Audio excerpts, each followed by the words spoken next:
Well, we're not doing drinks with Darren this month. We are doing cocktails at Christmas. And wait. I thought we were going to do scotch with Steve. We can do scotch with Steve. Maybe we'll do that later. So if you haven't guessed who this is yet, you might remember him from last year. It is Steve Karrasch, team leader and owner of Karrasch Real Property. Karrasch Real Property. So I got a lot of respect for Steve, as I told you last year, because he's a smart guy. He runs a very successful real estate team in the Fraser Valley. He knows his stuff. Last year we went over kind of what some predictions were of what we thought was going to go on in the market. You're going to get to see how right we were, and we're going to make some predictions today too. First thing though, we're gonna make a cocktail because it's cocktails at Christmas. It's not drinks with Darren. So we are gonna make a whiskey sour, but we're gonna make a vegan whiskey sour. Oh my goodness, I didn't know we were doing this. Why do we have to announce it's vegan? Because to officially be a vegan, you have to tell everybody you're a vegan. Okay. Otherwise it doesn't count. I'm not a vegan, but I'll give it a shot, man. I'm open to new things. All right, so we're gonna mix this, we're gonna put the recipe below, and now this is gonna make everybody probably feel a little bit sick, but what goes in a vegan whiskey sour other than egg is something called Aquafaba. Okay. What the hell is Aquafaba? I've seen your can, and my wife also makes these. Oh, so chickpeas, right? Chickpea, it's like chickpea juice. So anyways, whether you like chickpeas or not, you can't taste it, but it's pretty cool what it does, so we'll show you. Now, while we're doing this, like I said, the recipe is gonna be in the description, and we're gonna kind of just craft this cocktail here as we go, but let's talk a little bit about our 2020 video. So Steve and I made some predictions, and I'm excited to say that our predictions were pretty much bang on. Yeah, because we're super smart. So, I would agree. We are super smart. So the word of 2020, do you remember what it was? I believe it was something like unexpected something like that? It was unexpected. It absolutely was. And the reason that we had suggested that it was unexpected is because who the hell would have thought what was going to happen in 2020, right? The market was crazy busy. We really started seeing things ramp up. Like, whoops, that's what happens when you try to do two things at once. So we really saw the market kind of start to ramp up. Hang on. My very Irish wife is going to be mad that you just spilled an ounce of Jameson. But it's on video, so. Well, since I spilled it, she might smell it when she gets home. I was already Jameson. So crazy busy market. Nobody expected that to come out of the pandemic. We saw a little bit of the dip in the springtime when it really got serious and whatnot. And it kind of seems like everyone's really got used to it now. Yeah. But that was kind of what it had. So the first vaccine had just been administered in Canada when we filmed our last video. We made our predictions. I'm just reading some notes here because I don't have that good of a memory. But people really started to settle with the idea. And you had made a comment which was really interesting, that people had excess cash.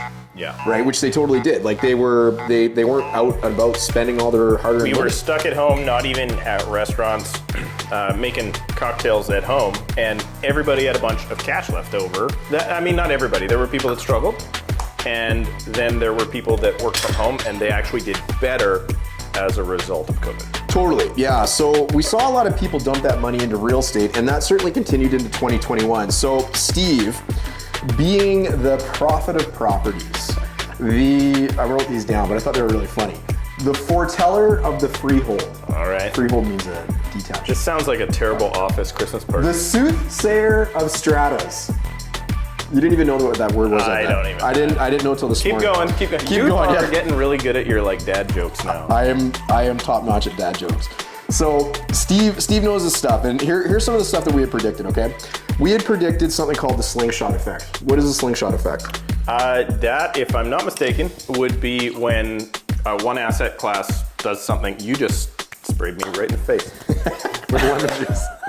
When one asset class does something. Yep. And then that causes the other asset class to rebound in a direction. That's right. So in this case, what was happening is detached homes had really started to take off in kind of mid 2020, and the slingshot effect of what we had predicted was that it was going to pull townhomes with it, which was currently kind of happening at the time, and then condos would really start to take off as well.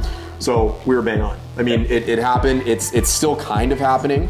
The one part of the video where we were maybe a little bit wrong is we thought that condos would take a little longer to take off, and actually pretty much as soon as we were done filming, they went crazy. And I'm gonna say, just because we're patting each other on the back here before we get drunk, I bought a condo in late January last year because I did feel that was gonna happen, and now we've seen almost a 20% increase in that condo, that particular complex. So I put my money where my mouth was because I thought it was going to happen, and it did. Absolutely, yeah. So bang on with that. The other thing that we had thought is mortgage rates would continue to stay low, probably into 2020, maybe into 2023. Now, we haven't really, I mean, mortgage rates have come up a little bit. They're not at their lows that they definitely were, but they're still historically crazy low for the most part. We'll talk a little bit about where we think that we're gonna go, but you know, we definitely were right. But rates right now, Darren, are going up, I believe, because the banks have made their money, and always every November, December, rates go up. Yeah. Right? So the actual Fed hasn't moved. Only the self-imposed bank rates have moved. Yeah, actually, I think most banks' fiscal year is October, end of October. I might be right, might be wrong on that. I don't know. Yeah, but anyways, yeah, so we'll see what happens with those, and we'll talk about that a little bit later on in the video. But we kind of predicted, the one thing where we were wrong on is how much we thought the market was actually going to go up. We were way off. And so we had kind of landed in around 10%. I believe, if you want me to elaborate, I just did my predictions video for next year, so it's coming out soon.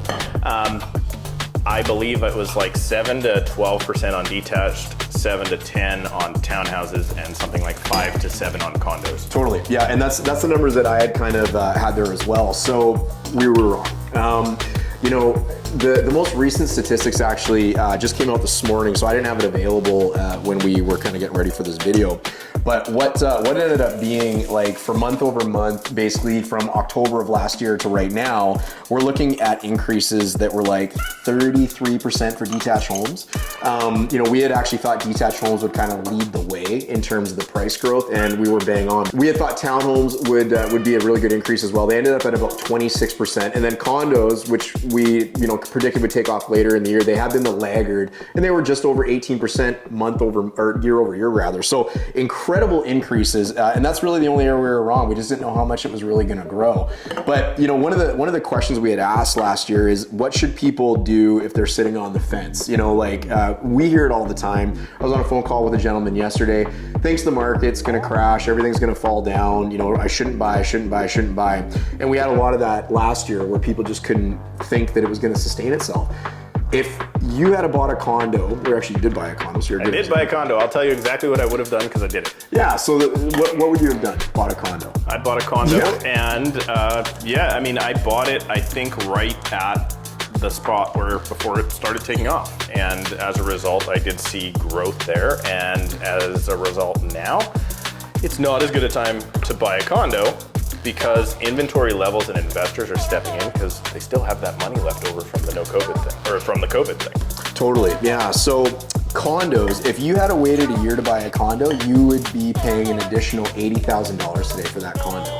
And that's exactly what we kind of predicted would happen. So we're gonna get into what we think is gonna happen in 2022. You know, we've done this for a couple of years. We've been pretty accurate almost every single year. And the reason for that is both of our teams do volume, right? We're fortunate enough that we get to help a lot of people. And I said this last year, we get to see the trends a lot quicker than you get to see them to end up on the news because that's yesterday's news by the time they get there, right? Like we're actually in the market with these people and we're doing the transactions. So we get to see it. So we've got our magic bowl of questions here. Hang on, Darren. We're gonna do a couple of things. I'm gonna cut in and take over. He's a better host than I am anyway, so. I'm gonna enjoy a glass of this, and then why don't we come back for another video? Since we just recapped the year, why don't we come back for another video released tomorrow or the next day of this video and talk about what we think's gonna happen? Sure.